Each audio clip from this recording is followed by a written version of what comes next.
Welcome to Alien Invasion Gaming. My name is Roy, and in this video we'll take a look at how I pull millions of rubles out of Interchange hitting the caches. Let's get started.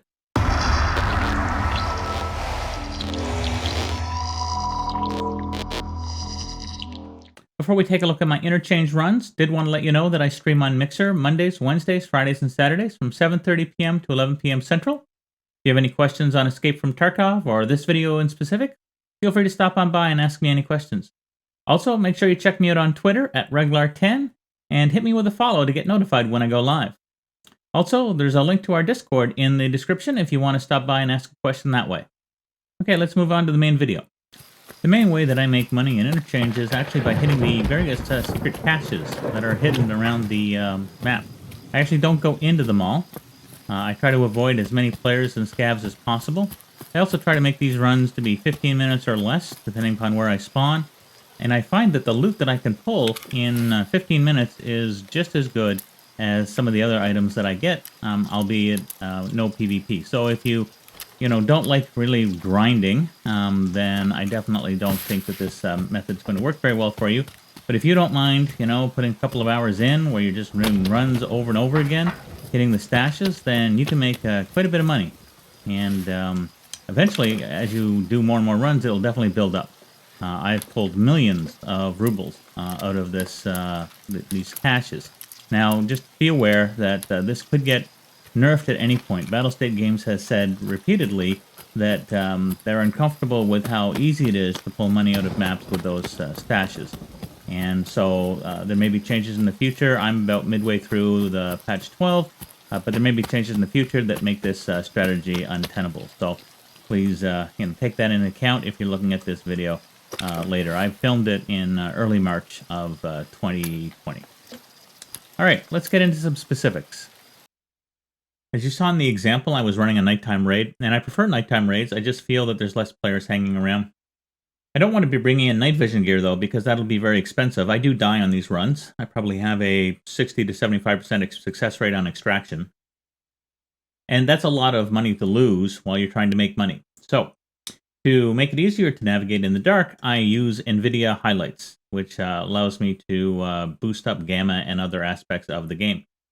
You get this available in the GeForce Experience. Now, this is only suitable for NVIDIA cards. AMD users, I'm sorry, I don't know what to use. I do believe there's a comparable program, but I'm not an expert on it. You can get the GeForce Experience from the NVIDIA.com page if you don't already have it. Once you do have it, you want to open it. And you're going to go to Settings. And you want to make sure in-game overlay is enabled, and then click the Settings button. And then you want to go to Photo Mode Game Filter and make sure that it is enabled. Once that's done, back out and start a game. Doesn't have to be Tarkov. Any game will work.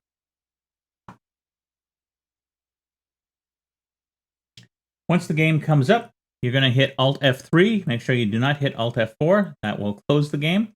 You want to hit Alt F3, and that'll bring in the game filter mode.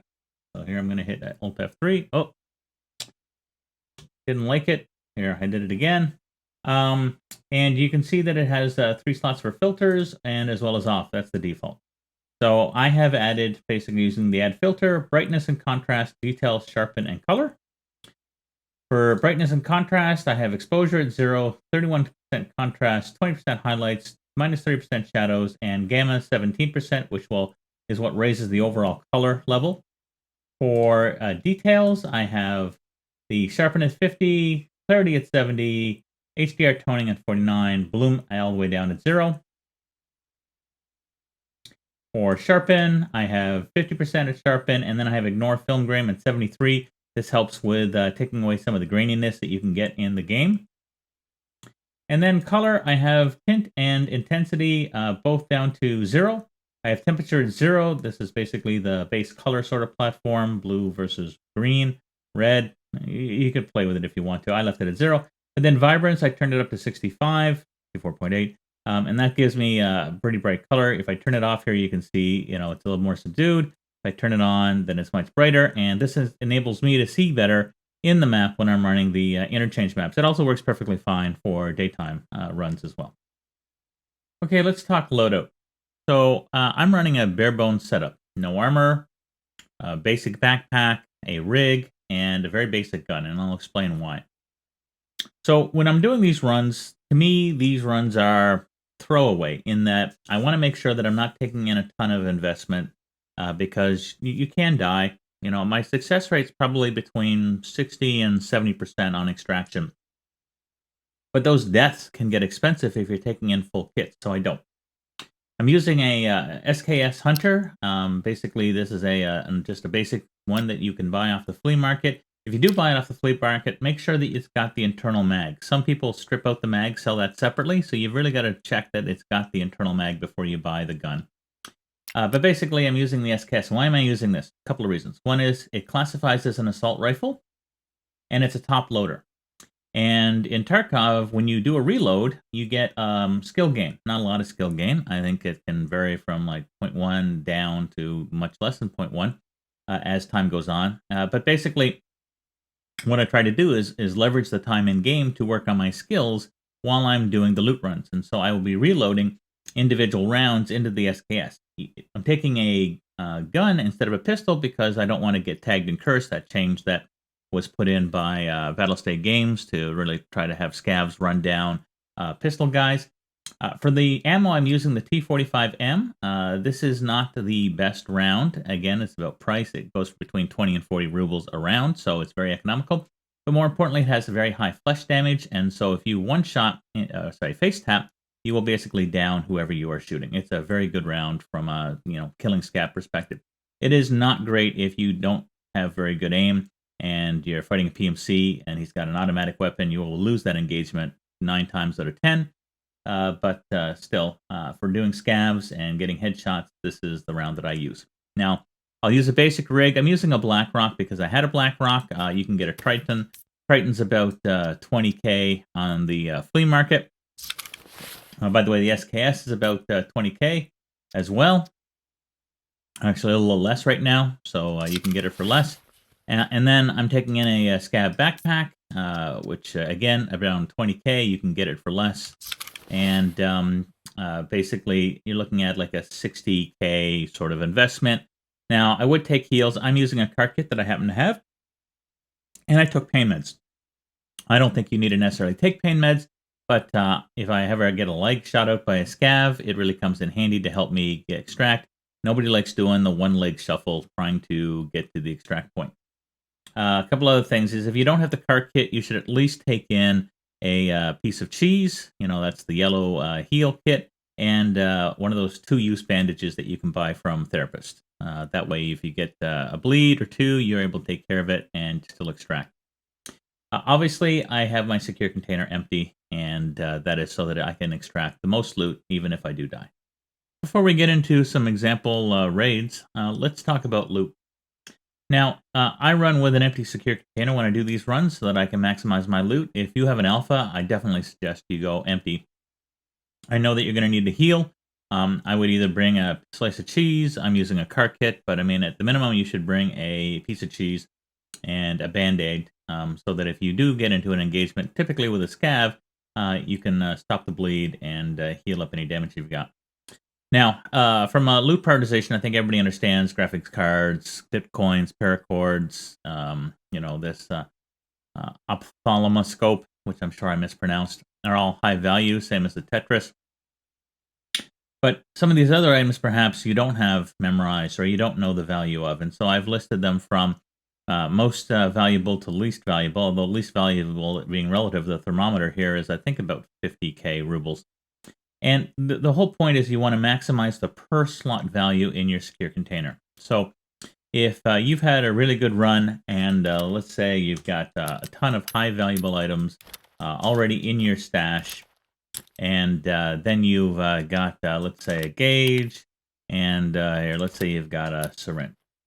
All right, so you come along and you've got, you find another stash, and it's got, let's say, a filter and a beard oil. So what do you do? So if you take out the gauge and you put in the filter and the beard oil, that would be okay. I mean, this is about it's an upgrade because the beard oil, I believe, is 50? Yeah, 55. The filter is about 40, so this would be about 90, and the gauge itself is only around 65, 70K. So this would be an upgrade. But you need to know the relative prices in order to figure that out. So you definitely want to try to make sure that you're keeping an eye on the relative value of items and making good trades. Now, if you're not sure, doesn't matter. Like whatever you put in your secure container is going to give you money in the end, right? So it's not like this has to be perfect. Just you really want to try to get used to the prices for items that you don't see on a regular basis, which is why I've listed them here. These are all high valuable items: beard oil, the filter, gauges, fuel conditioner. I don't have an example of it, but dry fuel, the little 4-tab Lego item. Here, let me pull it up real quick. Trading, flea market, get rid of gauge, dry fuel. These items go for fantastic prices, currently about 130 to 140K. So that would be another item that maybe you're perhaps not used to seeing very often, but if you see it, you definitely want to get it in your secure container. But basically, just keep an eye on items and just try to get used to their prices. Now, a couple other things before we move on. Ammo. These ammos, BP, the 995, and when I say BP, I'm really talking about the 9x39, 7N12 BP. There are a lot of BP variants in this game, but I'm talking specifically about this. It goes in, for example, the AS Val. So this, for example, is a 1400, up to 1500 round per round cost. So high value. Now, if you get only a couple of rounds of this, don't put it in your secure. Right, that's not really going to give you the most bang for your buck. But if you get, 30, 40, even a full stack of 50, then that is really good money. And for sure, you should be replacing things like syringes. If you had a full stack of BP, I would replace the beard oil with it. Again, it's just about doing the math. Similarly, 995, 7N39, BS ammo, they all go for between 1,000 to 1,200 rubles a round. So if you're pulling a lot of these stacks, then they're really good money. Other items, perhaps, that maybe you haven't had really good run with the caches and you've still got these items. So Hawk gunpowder, the Eagle gunpowder, which is green, the Hawk gunpowder, which is red. Whiskey squash goes for about 20 to 24K on the flea market. The gold coin, nails, helixes, condensed milk. The book is 54K. Like just, again, other items perhaps that you haven't had a lot of experience with. Well, I guess nails most people have not experience with. But just, keep in mind that these items are valuable. Condensed milk may not be obvious, but it sells for 18K to the therapist. So if you've only got a bunch of condensed milk, get them into your secure container. Get out. Get that 18K. Don't sell it on the flea market. Sell it to therapists. All right, let's move on. This map is of the entire interchange outside of the mall portion. This is available on the official wiki at escapefromtarkov.gamepedia.com, and this map is created by Lorathor. We'll have a link to this map in the description. The red X's that you see on the map are the various caches, and as you can see, there are quite a few of them. And so in a particular 10 to 15 minute run, you should be able to hit about half of them, maybe 70% of them, as you work from one spawn point into the extract. So let's take a look at the spawns and the extracts that go with them. When you spawn in Interchange, you're either going to end up with an Emercon extract or a Weiwei extract. The area in pink are the spawn areas where you'll have the Emercon extract. Typically, when that happens, you will run counterclockwise, hit the caches as you go. I don't recommend you go backwards to hit a cache unless it's very close, as it has additional time, and your goal really should be to hit these and get out in 15 minutes. And here are the areas where you can spawn where you'll have the railway extract. And in this case, you would then move clockwise, hitting the stashes as you go. If you spawn at power plant, you need to get out quick because it's going to get rushed. I recommend hitting the stash in the corner that you spawn near, hitting the 3 computers in the office, then hitting the second stash, go across to the IDEA loading area, go under the garage, and then continue your run. The next 5 minutes or so of video will basically show you how each cache looks like in a nighttime raid. That cache there was the one closest to the Emercon extract.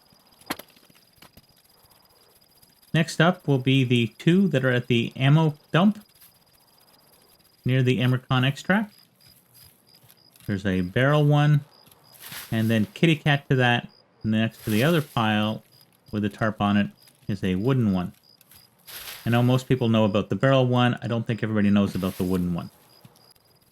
Now we'll keep going down the side of the wall.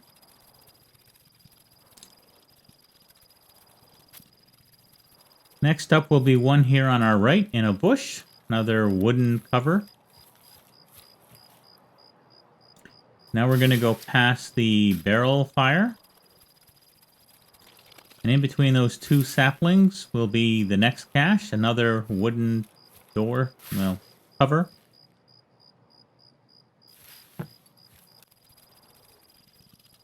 The last one on this side is another barrel cache between a large tree and a sapling.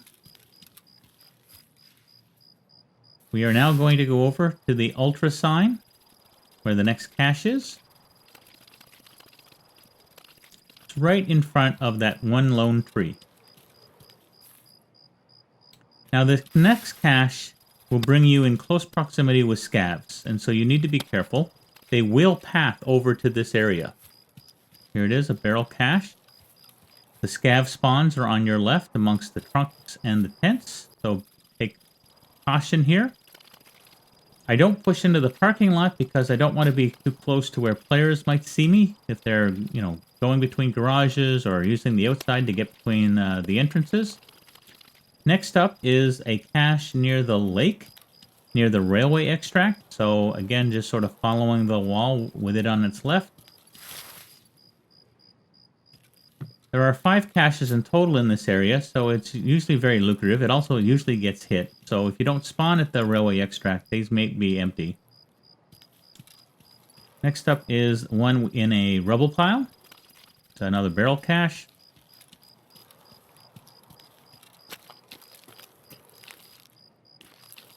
Now another bush with a wooden door cover.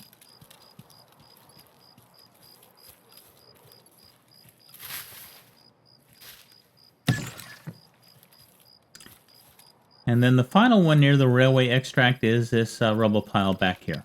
Now this one doesn't have a lot of awareness, I don't think. Usually it's not hit.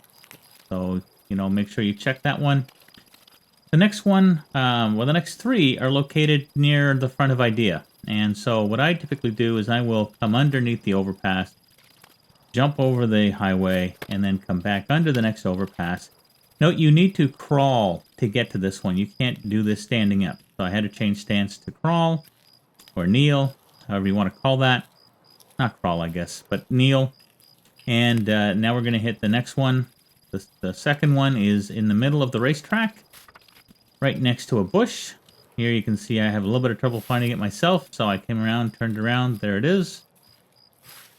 The last of the 3 is next to the little hut here, where there's a bush. Now we're going to head down to the power station. And we'll hit the last 2 caches. Now remember, this is a choke point. So if you spawn down here, definitely take caution.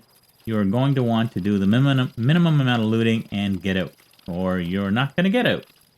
Because remember, you're not coming in loaded for bear. First cache here is around the corner, next to where the pipes and the building little maintenance hut intersect here. Another barrel one. The office with the 3 computers is right there on the right. We just passed it. And the very last cache is on the other end of the power station lot, right back here in the corner behind a bush.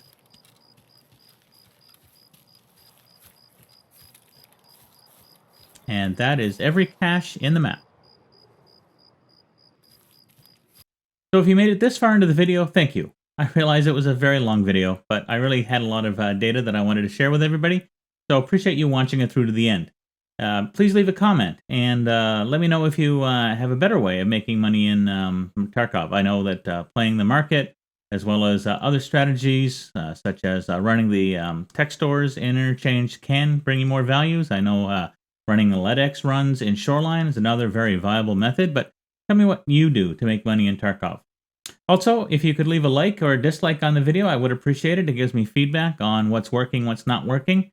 And if you'd like to get notified when more videos come out, make sure you subscribe and turn on the notification system. Well, that's it for this week. Thanks for watching.